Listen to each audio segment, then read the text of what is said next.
at the ages of 17 and 18 years old. And he was very serious. He was the top newspaper salesman for the group in California. Panther Power was a newspaper insert that he created. So after he got to out of, I'm going to expand this, I guess, maybe that will help. That makes me lose the side. Is there a way, Najee, is there a way to get this? There we go. 1 second, guys. So after he got out of the Panthers, he broke into rap with Digital Underground. Digital Underground invited him for a tour. And he decided to leave his Panther leadership to do that because he thought maybe he could have a bigger mouthpiece and more influence as a rapper.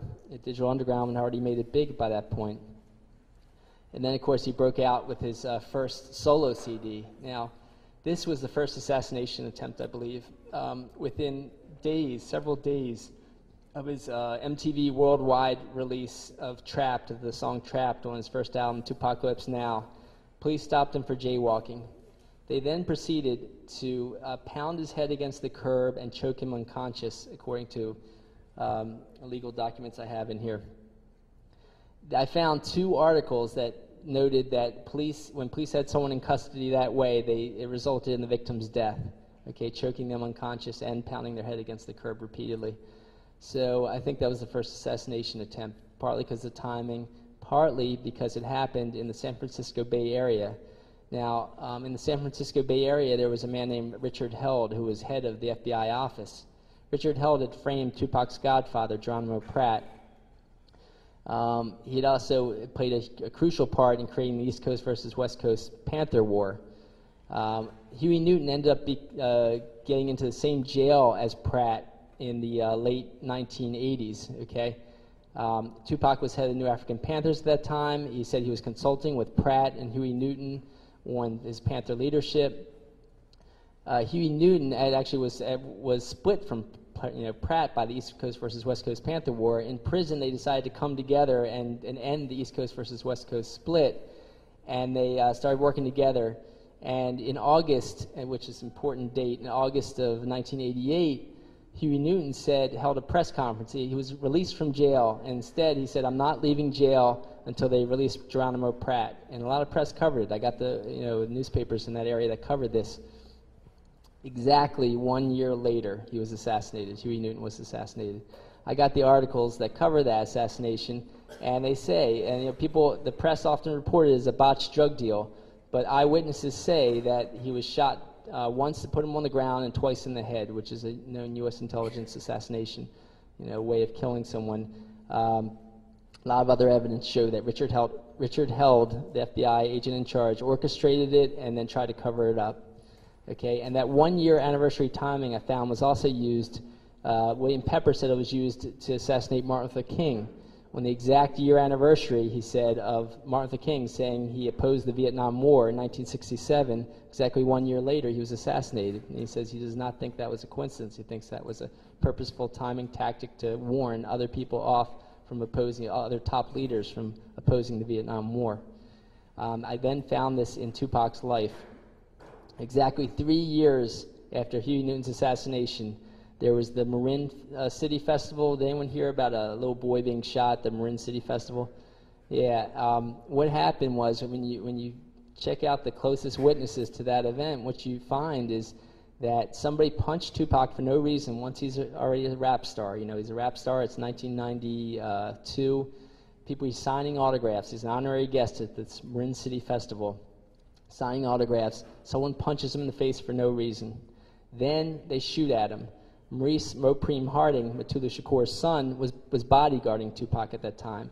He took out a gun and fired straight in the air to try to protect him, to warn these people off, these strangers that were attacking him for no reason.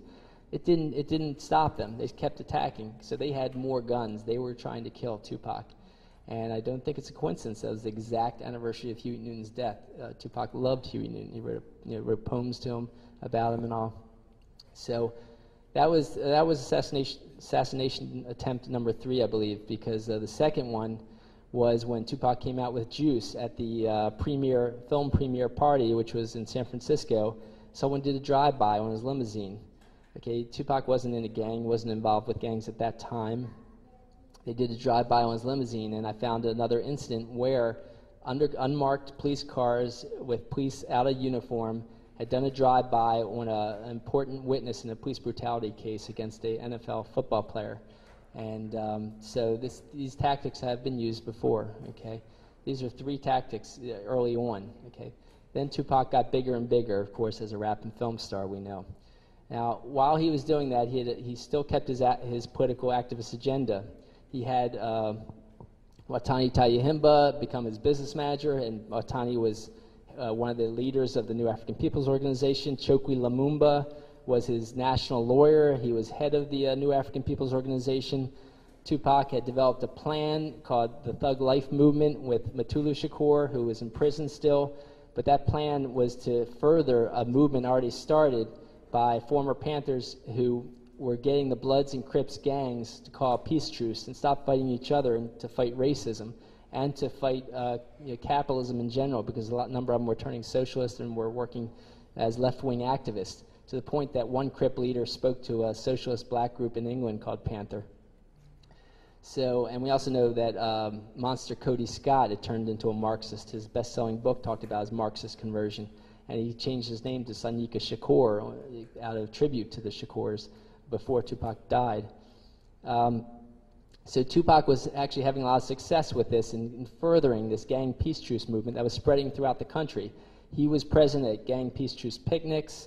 It spread across the country to the point that even the Latin Kings, New York's largest gang of Latinos, was converted to activism based on this peace truce movement.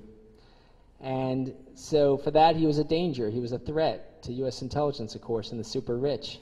So what happened next was he was in Atlanta, and you might have heard that he shot some cops. If you read the details, if you read the local papers, if you talk to his lawyer, which I did, I talked to his lawyer who talked to many witnesses. Both white and black witnesses said that looked like a gang of white people attacked Tupac's car. Top witnesses said, I talked to Watani Tayahimba, said, gave me details too. Tupac's cousin was in the convoy, gave me details. Basically, a cop took his gun, smashed Tupac's window, and shot at him. Okay, and he was supposedly an off-duty cop. Of course, he wasn't in uniform. It was found that that gun was stolen from an evidence locker. They call that a throwaway gun. Gun you commit a murder and then you throw it away so you can't be traced to it.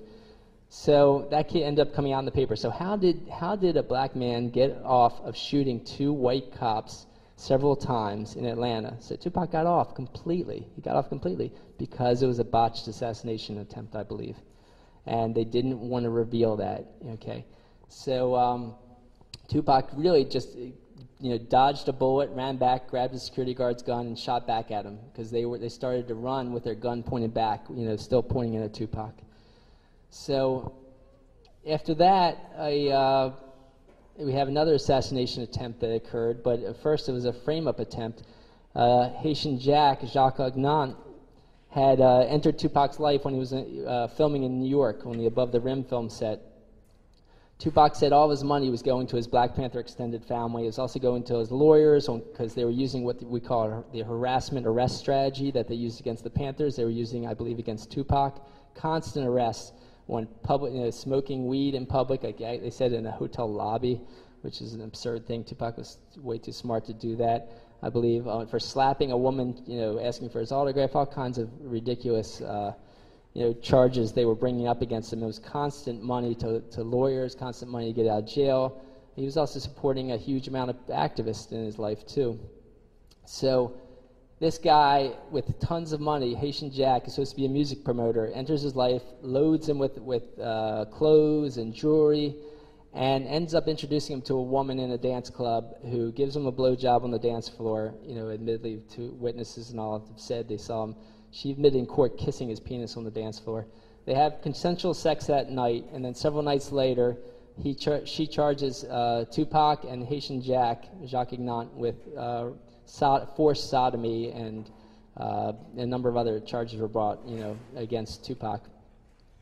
Now, of course, there's loads of horrible brutality against women and rape out there, but this looked like a setup. Haitian Jack set the whole thing up, and Tupac ended up finding all that out. Now, Tupac ended up, if you look at the court documents, which I have in the DVD and the book, you'll see that the only count that Tupac was found guilty of was touching the woman's butt against her will. It was constantly misrepeated as either rape or even sexual assault, which you don't know what exactly that means. It was touching a woman's butt against her will when both parties agreed they had consensual sex. Okay, and then it said assisting the touching of her butt against her will.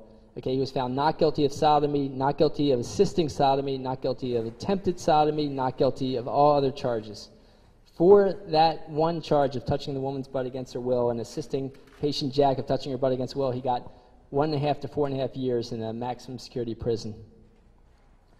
What did Haitian Jack get? 2 misdemeanors, practically traffic tickets, okay? If you don't go to prison, there's only a few things, you got to be working with the police.